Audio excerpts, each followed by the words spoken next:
Envoy of the Eastern Granary. In the land of the Qing dynasty lived an old woman named Zhou. With no family, she lived alone in a crumbling hut, begging for food to survive.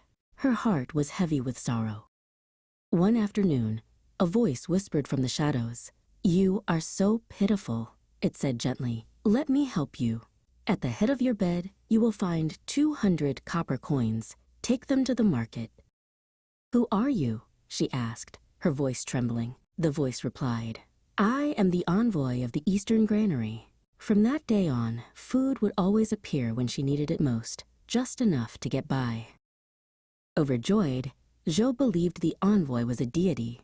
"O kind spirit," she prayed, "please let me see you, so I may offer my thanks." The voice chuckled, "I am no god, but if you wish, we can meet in your dreams." That night, she dreamt of the envoy.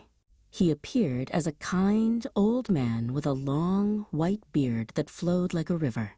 He smiled at her with gentle eyes, and her heart was filled with peace. But soon, Zhou noticed her neighbors complaining. A tool would go missing from one house, a piece of cloth from another. She realized with a troubled heart that the envoy was stealing from them to provide for her.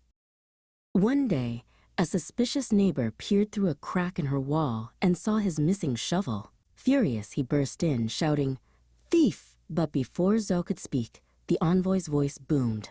"I took it! You have plenty. Why can't you share?" "Leave her be," the voice warned, "or you will regret it."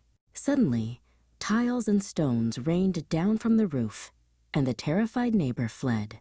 News of the goblin in Zhou's home spread, and villagers came to see, but the envoy would pelt any who were rude. The villagers sent for Master Zhang, a renowned exorcist. Hearing this, the envoy began to cry. "This is terrible, old woman," he sobbed. "Master Zhang is coming to destroy me. I can no longer help you, and I cannot escape." The next day, the suspicious neighbor returned, armed with a talisman from the master. He burst in and slapped the yellow paper charm onto the wall. There was a loud crash, and a giant rat, larger than a cat, fell dead to the floor. The envoy was a rat spirit, and without him, she was once again all alone.